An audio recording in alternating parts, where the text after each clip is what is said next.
알게 하시고 하나님의 말씀에 온전히 순종할 수 있도록 우리 모두에게 믿음 더하여 주시옵소서. 예수님의 이름으로 기도드립니다. 아멘. 여러분, 우리 주변에 전쟁이 없기를 정말 바라지만 만약에 전쟁이 일어났다 그러면 여러분 어떻게 해야 되는지, 어떻게 대처해야 되는지 여러분 잘 아시죠? 전쟁이 일어났다 그러면 일단은 안전한 곳으로 대피를 해야 되겠죠. 그리고 아마 비상식량, 전쟁이 얼마나 길어질지 모르니까 비상식량을 준비를 해야 될 겁니다. 그야말로 생존을 위한 아주 기본적인 사항들입니다. 자, 그런데 이 기본적인 사항들을 준비를 한 이후에 더 중요한 사실이 한 가지가 있다고 합니다. 그것은 뭐냐면 지금 전쟁의 상황이 어떻게 흘러가고 있는지에 대한 정확한 정보를 얻는 것이 중요하다고 그래요. 뭐 이렇게 라디오 방송이나 이제 그 나라에서 이렇게 전쟁이 지금 어떻게 되고 있습니다. 뭐 그런 방송들, 그런 정보들을 정확하게 알아야 이후에 어떻게 대처할 수 있을지를 이렇게 결정할 수 있기 때문입니다. 여러분 아마 이제 한 번쯤 다 들어보셨을 텐데 이런 거 잘 안 돼가지고 전쟁이 끝났는데도 계속 전쟁하고 있었던 사람들 얘기 아마 여러분 한 번쯤 들어보셨을 겁니다. 오노다 히로라고 하는 사람이 있는데 2차 세계대전 당시에 일본의 육군 장교였다고 합니다. 그래서 이제 이 오노다 히로는 1945년에 이제 세계대전 다 끝난 이후에도 이제 그가 이렇게 파견되었던 곳 필리핀 루방섬에서 약 29년 동안 계속해서 전쟁인 줄 알고 막 이렇게 부하들 데리고 다니면서 게릴라 활동을 벌였다고 합니다. 이 사람뿐만 아니라 비슷한 사례들이 여럿 있다고 그래요. 그래서 이런 사람들이 전쟁이 끝났음에도 불구하고 계속 이렇게 살아온 데는 이제 몇 가지 이유가 있다고 합니다. 그 중에 첫 번째가 전쟁 끝난 줄은 몰랐다는 거죠. 막 이제 오지에 또 깊은 숲 속에 그런 곳에 들어가 가지고 막 이렇게 전쟁을 치르다 보니까 소식을 못 들어가지고 그런 것 한 가지가 있고요. 또 나중에 시간이 좀 지나고 난 다음에 또 누군가 찾아가 가지고 너 뭐 하고 있어? 전쟁 끝났어. 일본이 졌어. 그렇게 얘기하는데도 이제 소식을 뒤늦게 들어도 믿지 못해서 일본이 패배했을 리가 없어. 너 거짓말하는 거지. 미국이 보내서 거짓말하는 거지. 이렇게 해가지고 안 받아들인 그런 이유들이 있다고 합니다. 근데 좀 전에 말씀드린 오노다 히로라고 하는 사람의 경우는 그렇게 해가지고 세월이 29년이 흐른 이후에 나중에 가서 직속 상관이 전쟁 진짜 끝났어 이렇게 공식적인 명령서를 전달을 하게 되어서 결국 일본으로 귀환을 했다고 전해집니다. 여러분 이런 일이 뭐 흔한 일은 아니죠. 또 먼 나라 이야기처럼 들려지기도 합니다. 근데 곰곰이 생각해 보면 좀 비슷한 상황들이 뭐 이 정도로 심각한 실제 상황은 아닐지라도 비슷한 원리의 상황들이 우리 인생 가운데 자주 일어나기도 합니다. 왜냐하면 지금도 우리는 전쟁통에 살기 때문입니다. 총칼을 겨누는 전쟁이 아니라 할지라도 경제 전쟁, 그렇죠? 그리고 경쟁하는 전쟁, 또 자신의 이권을 위해서 뭐 다투는 전쟁, 뭐 그리고 자신의 어떤 의견들을 주장하기 위한 전쟁 등등 끊임없는 뭐 이렇게 다툼, 경쟁 이런 것들이 사실 전쟁의 한 부분이라고 할 수 있겠습니다. 근데 이런 전쟁 상황 속에서 만약에 우리가 정확한 정보를 알지 못하고 또 상황을 정확하게 파악하지 못하면 마치 세계대전 끝난 이후에도 깊은 숲속에서 여전히 전쟁을 치르고 살았던 그런 사람들처럼 나만의 전쟁 속에 고립되는 그런 일들이 일어날 수도 있습니다. 그래서 전쟁 같은 이 세상을 살아갈 때에 정말 무엇보다 중요한 것은 흐름을 잘 바라보아야 되고 정확한 정보를 얻어야 하는 것이죠. 그렇게 하기 위해서 오늘 설교 제목처럼 전쟁 중에 시선을 어디에 두느냐가 매우 중요합니다. 다행히도 하나님을 믿는 하나님의 백성들은 우리가 두어야 될 시선의 방향이 매우 분명합니다. 성도는 전쟁 중에도 우리의 시선을 하나님께로 두어야 할 줄로 믿습니다. 그래서 오늘 이런 이야기들을 함께 나누려고 합니다. 여러분들의 시선이 정말로 하나님께로만 고정되는 그런 은혜가 있기를 간절히 소망합니다. 자, 오늘 이렇게 전쟁 이야기로 시작을 하는 이유는요, 오늘 본문이 아브라함 시대에 있었던 전쟁의 이야기이기 때문입니다. 좀 나라 이름들 나오니까 좀 복잡한데 1절, 2절을 한번 보시면 이렇습니다. 좀 어렵지만 같이 한번 읽어볼게요. 시작. 당시에 시날 왕 아므라벨과 엘라살 왕 아리옥과 엘람 왕 그돌라오멜과 고임 왕 디달이 소돔 왕 베라와 고모라 왕 비르사와 아드마 왕 시납과 스보임 왕 세메벨과 벨라 왕 소알 왕과 싸우니라. 아멘. 아이고 여러분, 이렇게 어려운 이름 잘 읽으시네요. 전 연습을 하고 와도 막 혀가 꼬입니다. 나라 이름도 어렵고 왕들 이름도 어렵죠. 다 기억할 필요는 없지만 대략적인 위치는 기억하면 좋겠습니다. 그래서 제가 지도를 하나 보여드릴게요. 좀 전에 읽었던 1, 2절 말씀 중에 이제 크게 두 그룹입니다. 여기는 시날이라고 하는 오늘 성경에 나왔던 시날이라고 하는 나라고요. 그러니까 구 바벨론은 많이 들어봤잖아요. 구 바벨론 이렇게 생각하시면 되겠습니다. 그리고 엘라살, 그리고 엘람, 그리고 고임, 이렇게 네 나라가 메소포타미아 지역에 있는 나라들입니다. 이 이름 복잡하니까 우리는 북방연합군 이렇게 오늘 얘기를 할게요. 북쪽에 있는 나라들 연합. 그리고 사해는 어디 있는지 아시죠? 여기 위에가 사해 쪽이거든요. 그 왼쪽이 이스라엘, 또 왼쪽에 큰 곳은 지중해, 대략 아시겠죠? 사해 아래쪽에 있는 소돔, 고모라, 아드마, 스보임, 벨라, 이 다섯 나라. 그래서 남쪽에 있는 다섯 나라, 저기 북쪽 위쪽에 있는 북방의 네 나라가 전쟁했더라. 이 얘기가 1절과 2절의 내용입니다. 여러분 대략 보니까 지도로 대충 봐도 규모 차이가 좀 나겠죠. 밑에는 워낙 지역이 좁아가지고 나라별로도 찍지도 않아서 그냥 그 밑에 고만고만하게 올망졸망 모여 있는 겁니다. 근데 북쪽에는 보면 널찍한 곳에 좀 규모가 있는 그런 분위기입니다. 자, 어떻게 이렇게 이 두 그룹 간에 전쟁이 일어났을까요? 4절 말씀을 보시면 이들이 12년 동안, 그러니까 사해 남단에 있던 다섯 나라들, 소돔, 고모라 이런 쪽들이 12년 동안 그돌라오메를 섬기다가, 여러분들이 잘하셨다니까요. 연습을 해도 안 되잖아요. 그돌라오메를 섬기다가 13년에 배반한지라 그랬어요. 이게 무슨 얘기인지 대략 아시겠죠? 12년 동안 섬기다가 13년째 배반했다. 이 얘기는 12년 동안 옛날에 막 전쟁하던 때는 조공을 바치잖아요. 조공 바치다가 13년째 조공 바치는 것을 아마 끊은 것으로 보입니다.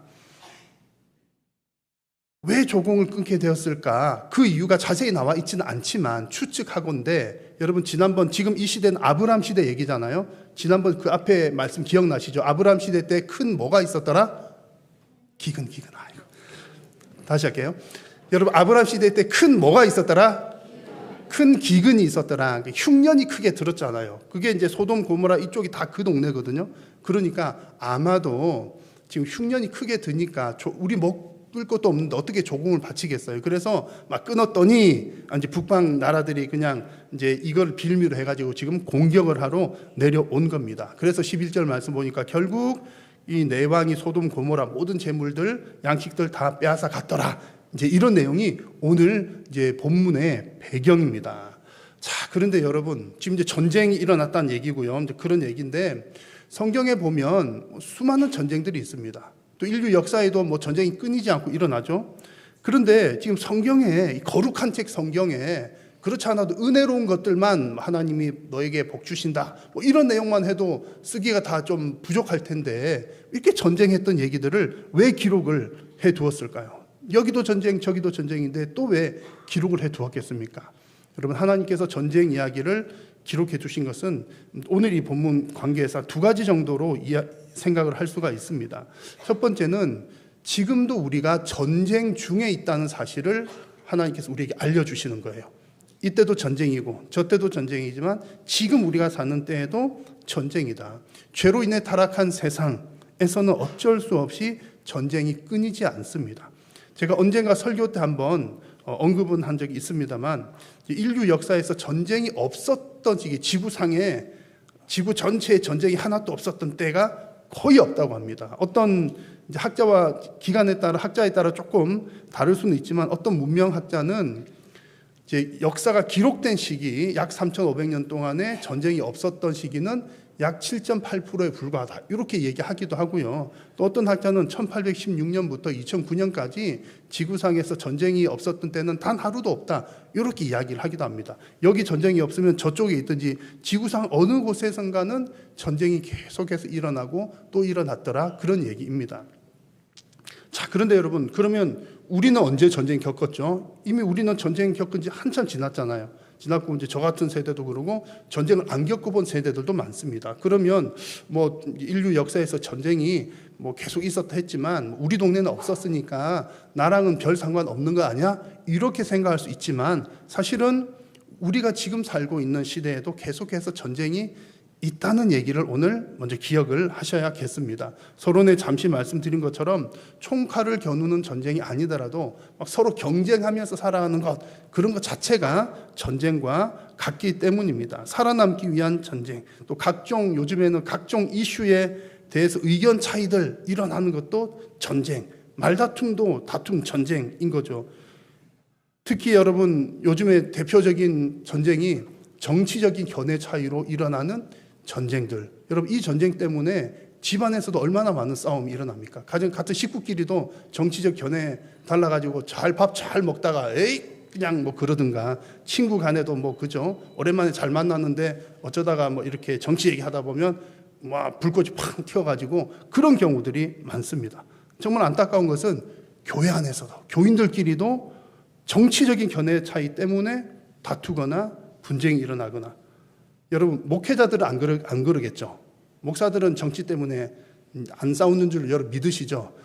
정말 그래서 뭐 똑같은 목회자들도 정치적인 차이 때문에 뭐 어쨌든 이제 뭐 이렇게 주먹 쥐고 싸우는 것은 아니지만 다툼과 분쟁들이 많이 일어납니다. 그래서 오늘 이제 성경에서 전쟁 이야기를 하는 중요한 두 번째 이유가 중요합니다. 첫 번째는 전쟁이 항상 있다는 거 기억하라, 이 메시지인 거고요. 두 번째는 이 전쟁 중에서 항상 있는 전쟁이라면, 우리의 삶 자체가 전쟁이라면 그 전쟁 중에 성도가 무엇을 보아야 할지를 하나님께서 말씀해 주시려고 오늘 전쟁 얘기를 하시는 겁니다.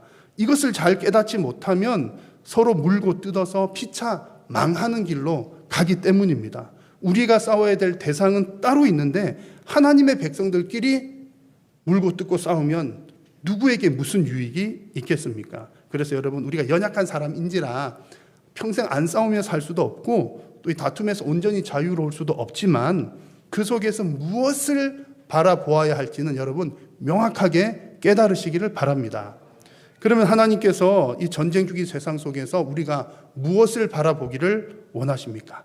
하나님께서 우리에게 원하시는 것은 전쟁 같은 세상 속에서도 우리는 항상 하나님의 관심사를 보아야 됩니다.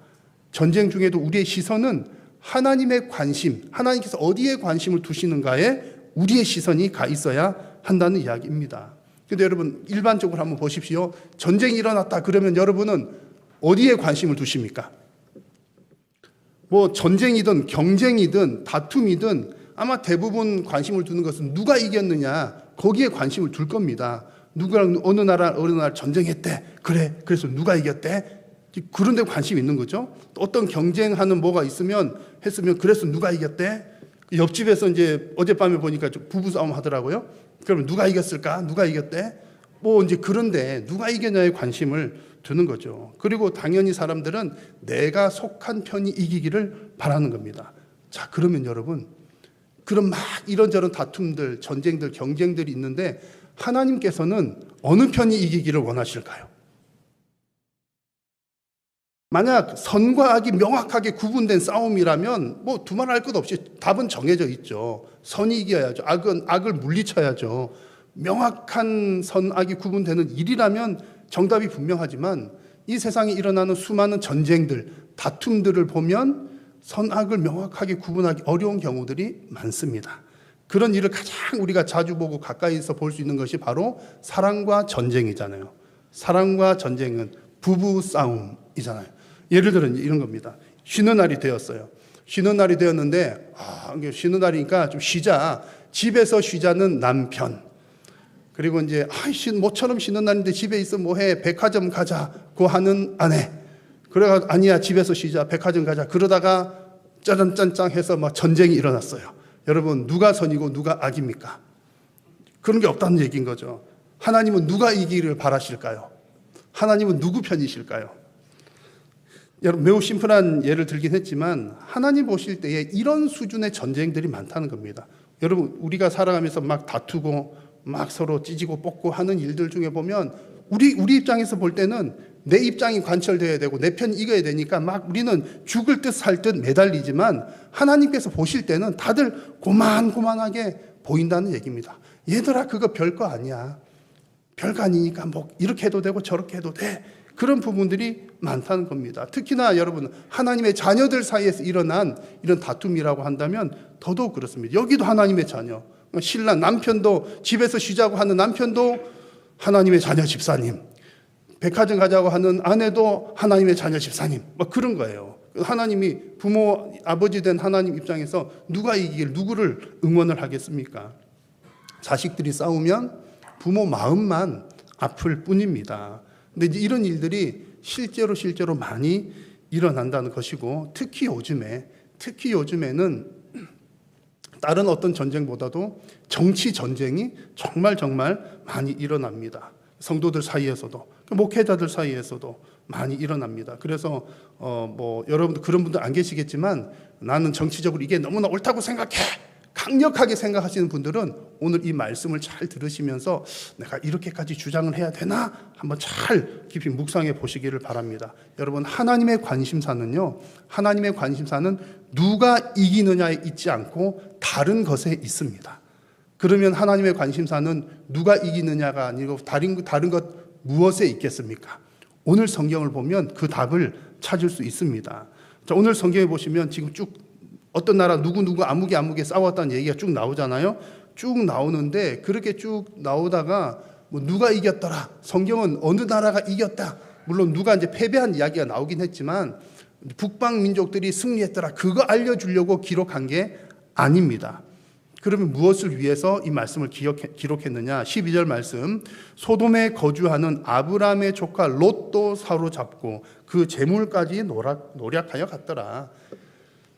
지금 쭉 이렇게 전쟁 이야기 한 이유는요, 누가 잘났고 누가 잘못했고 그거 문제가 아니라 아브라함의 조카 롯 이야기하려고 전쟁 얘기 쭉 한 겁니다. 그 전쟁통에 롯이라고 하는 사람이 있어서 그 얘기하려고 쭉 지금 이야기를 하고 있는 겁니다. 그러면 롯 이야기는 또 왜 등장을 시킬까요?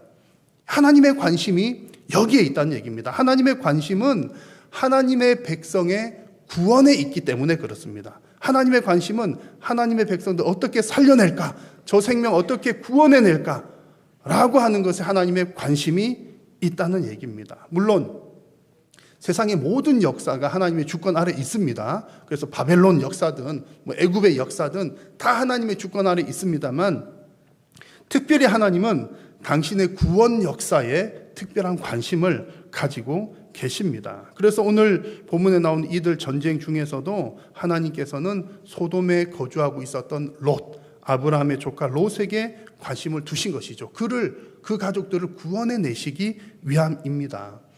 여러분, 우리가 구원이라고 하는 말을 사용하면 요즘에는 이제 가장 먼저 떠오르는 생각은 영혼 구원 받는 거 생각하시잖아요. 그래가지고 구원 받는다 그러면 죽고 나서 천국 간다, 이렇게 먼저 떠오르긴 하지만 사실 구원의 개념은 이생의 것과 내생의 것이 다 모두가 다 포함된 개념입니다. 특별히 구약의 역사에서 쭉 보면은 하나님께서는 특별한 삶의 현장 가운데에서 그들을 이끌어내시는 것을 구원이라고 하는 표현을 사용하셔요. 예를 들어서 애굽에서 종살이하고 있던 이스라엘 백성들의 그들의 영혼을 구원했다, 이런 표현을 사용하신 게 아니라 그 종살이에서 해방시켜 준 것, 구원이라는 표현을 사용을 했죠. 이와 같은 예들이 있습니다. 지금 롯 역시 마찬가지로 이런 상황에서 구출해내는 것을 구원해내는 하나님의 구원의 역사인 것입니다. 그래서 이 전쟁통에도 하나님의 관심사는 구원받아야 될 하나님의 백성에게 있었더라는 말씀입니다. 그러므로 여러분, 우리들의 관심은 어디에 있어야 되겠습니까?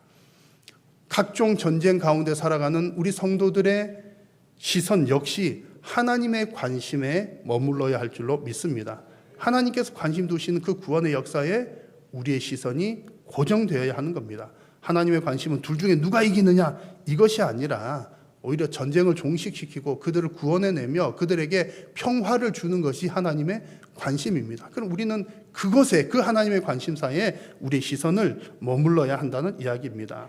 그래서 여러분, 물론 우리가 이제 사탄은, 마귀는 우리가 이겨야 될 대상이지만 그 외에 우리 같은 편들을 서로 적으로 만드는 일은 없어야 하겠습니다. 사람인지라 의견이 다를 수 있어요. 다른 의견 말할 수 있습니다. 또 다툼이 일어날 수도 있습니다. 그러나 그것이 정말 전쟁으로 더 퍼지지 않고 서로 분열되는 일이 일어나지 않도록 해야 됩니다. 그렇게 하기 위해서는 내 입장에서 내가 꼭 이겨야지. 저 집사는 나랑 생각이 다른데 내가 꼭 설득해갖고 이게 먹어야겠다.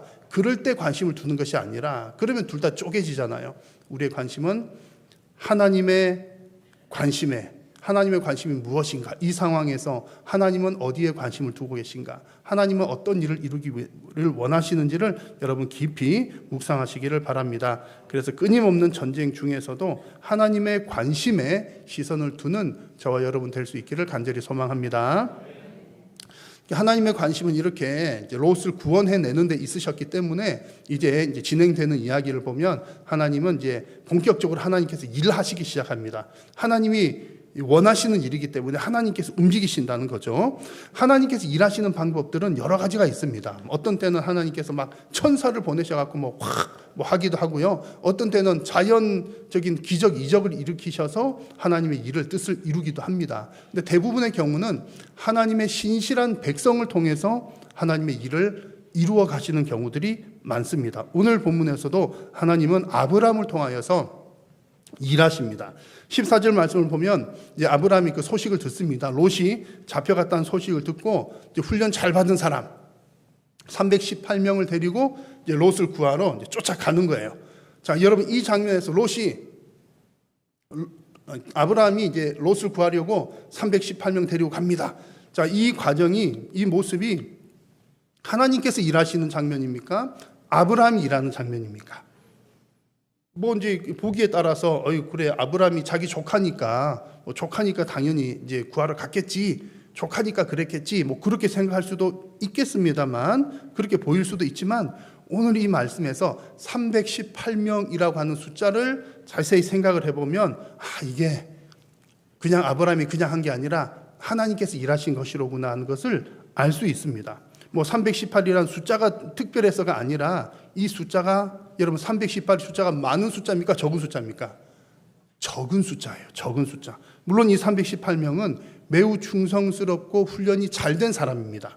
그 14절의 중간에 보시면 이 사람들이 어떤 사람이냐면 집에서 길러지고 또 훈련을 받은 자라고 했습니다. 집에서 길러졌다는 말은 이제 아브라함의 종들이 많이 있는데 이제 집에서 태어난 종들이다, 이런 뜻입니다. 그래서 이제 그런 종들이 이 정도면 아마 그 아브라함이 거느렸던 식솔 여러 다 하면은 아마 1000명도 넘었을 거다, 이렇게 생각을 해요. 그러니까 이 318명은 어디 전쟁 가가지고 이렇게 포로로 잡아와서 너 내 종해 이렇게 했거나 돈을 주고 사가지고 왔거나 그게 아니라 좀 가족처럼 집에서 태어난 아기들 때부터 잘 이렇게 길러서 이렇게 온 종이라는 거죠. 그러니까 아마 친밀감도 더 높고 매우 충성스럽고 그랬을 가능성이 높습니다. 게다가 훈련까지 잘 받았으니까요. 그래서 318명은 꽤 괜찮은 사람들이었을 겁니다. 자, 그럼에도 불구하고 318명이라고 하는 숫자는 많다 적다? 적은 숫자라는 거죠. 왜냐하면 지금 누구를 쫓아갑니까?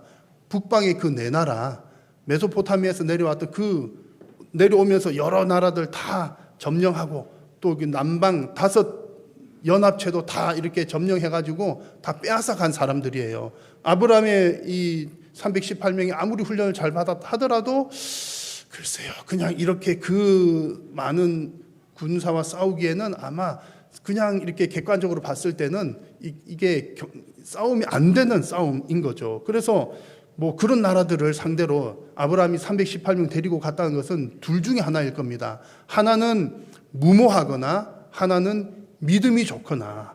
무모하다는 것은 이런 거죠. 내 조카 롯을 잡아갔다고 열받아. 아브라함이 확 열받아가지고 그래 조카 롯이 없으면 나 어떻게 살아? 죽든지 살든지 한번 해보자. 다 싹 다 모아봐. 다 모아보니까는 갈만한 사람 318명이에요. 그냥 우리 가서 죽더라도 가서 죽어도 가자. 무모하게 갔거나 아니면 이제 믿음을 가지고 하나님께서 해 주실 것이다. 할렐루야 갑시다. 그러겠거나. 여러분 아브라함이 어떤 마음으로 갔을 것 같으세요? 성경의 이렇게 흐름을 쭉 보면 무모한 선택이 아니라 믿음의 선택이었다는 것을 알 수 있습니다. 쭉 흐름들을 보면 그냥 열받아갖고 그냥 싹 다 모아봐 가자. 죽더라도 가자. 이렇게 한 것이 아니라 하나님께서 하실 것이라는 그런 믿음 가운데 행한 모습으로 보이는 거죠. 특히나 여러분 지금 아브라함이 롯을 구출하러 가는 것은 사실 어떻게 보면 그냥 롯은 이미 이제 출가한 사람이잖아요. 조카지만 출가해갖고 그냥 지 인생 지가 잘 살아가고 있었는데 어디 잡혀갔다 그러면 안타깝긴 하지만 그래도 어쩔 수 없네. 나는 우리 식구도 챙겨야 될 식구도 1000명이나 되고 뭐 그냥 어쩔 수 없겠다. 롯 그래 뭐 거기 가서 어쨌든 잘 살아남아 봐. 뭐 그럴 만도 하거든요. 근데 지금 아브라함이 롯을 구출하러 갔다는 것은 여전히 롯과 그의 가족을 같은 가족으로 여전히 같은 신앙 공동체로 생각을 했다는 겁니다. 그러니 이게 하나님께서 기뻐하시는 일인 거죠. 성경에 보면 하나님께서는 가족을 잘 돌보라, 특별히 신앙 공동체를 잘 유지하라는 그런 말씀들을 늘 하십니다. 그러니 이 롯을 구출을 해내서 또 이렇게 하는 그 과정들은 신앙 공동체를 지키는 한 모습이었다는 겁니다. 그러니 하나님께서 기뻐하시는 일인 거죠. 그러니 이런 행동들 하나님께서 기뻐하시는 일이니까 하나님께서 도우셔서 그저 318명 데리고 갔지만 모든 것을 다 회복시켜 올 수 있도록 하나님께서 하신 겁니다. 318명 데려가가지고 다 이렇게 회복시켜 왔다는 것은 그냥 사람의 힘으로 한 것이 아니라 하나님의 도우심이 확실하다는 거죠. 그래서 16절 말씀에 모든 빼앗겼던 재물과 자기의 조카 롯과 그의 재물과 또 부녀와 친척을 다 찾아왔더라. 하나님께서 하셨더라는 말씀입니다. 여러분 우리가 이 말씀을 보면요, 여러분 이런 역사를 경험하고 싶지 않으십니까? 하나님께서 놀랍도록 이렇게 기적을 일으켜 주시는 역사, 여러분 이런 역사를 경험하려면 어떻게 하면 되겠습니까? 하나님께서 기뻐하시는 일을 하면 되는 거예요. 그렇지 않아도 하나님 이거 하고 싶으셨는데 하나님 뭐 기도하다 보니까 이 일 하나님께서 좀 좋아하실 것 같은데 한번 해볼까요? 그러면 하나님 어떻게 하시겠어? 그래, 나도 그 일 품고 있었어.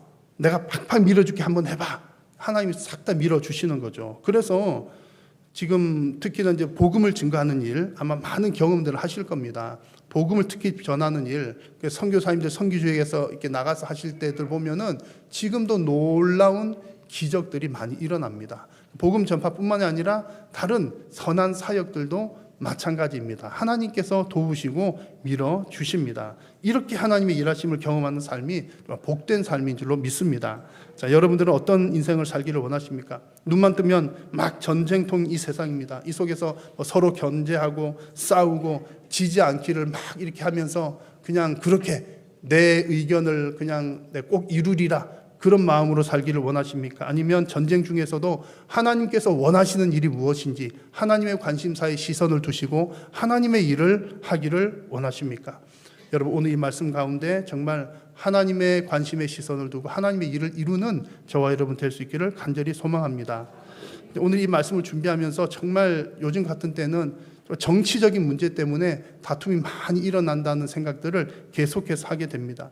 여러분 뭐 우리 성도들도요, 정치에 관심을, 성숙한 시민으로서 정치에 관심을 가지고 적극적으로 참여를 해야 됩니다. 그런데 이것이 하나님의 백성들끼리, 하나님의 관점이 아니라 내 신념이 되어가지고 하나님의 백성들끼리 서로 피차 물고 뜯는 일이 되어서는 결코 안 되겠습니다. 최근에 여러분 뉴스 보셔서 잘 아시겠지만 어느 목사님이 이제 구속됐잖아요. 이제 우리 고신교단의 목사님이거든요.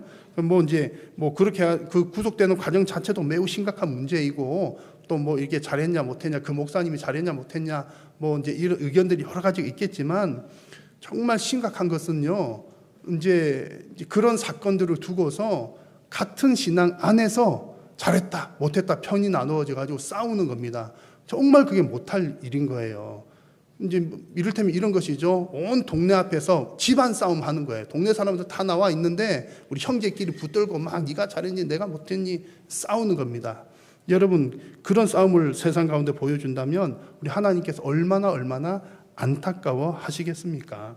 여러분 우리 교회 안에도 뭐 정치적 성향이 다른 분들이 또 많이 있을 줄로 압니다. 그러나 우리가 오늘 이 말씀 잘 기억하면서 정치적인 의견차 때문에 서로 다투거나 비방하는 일이 없기를 간절히 소망합니다.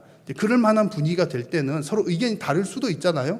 뭐 의견을 말하지 못할 건 없어요. 뭐 나는 이렇게 생각해, 그럴 수 있지만 이게 전쟁이 일어날 만하다 그러면 거기서 우리는 무엇을 보아야 됩니까? 하나님의 관심사. 이 상황 가운데서 하나님께서는 어디에 관심을 두고 계신가? 하나님은 내 입장 이루는 것을 원하시나? 저 사람 입장 이루는 것을 원하시나? 그게 아니라 하나님의 관심사는 생명을 살리는 일, 서로 화목하는 일, 화평하는 일, 하나님의 뜻을 이루는 데 있는 줄로 믿습니다. 우리 한일교회가 오직 예수님 중심으로 하나님의 관심사에 시선을 두는 성숙한 교회가 되기를 간절히 소망합니다.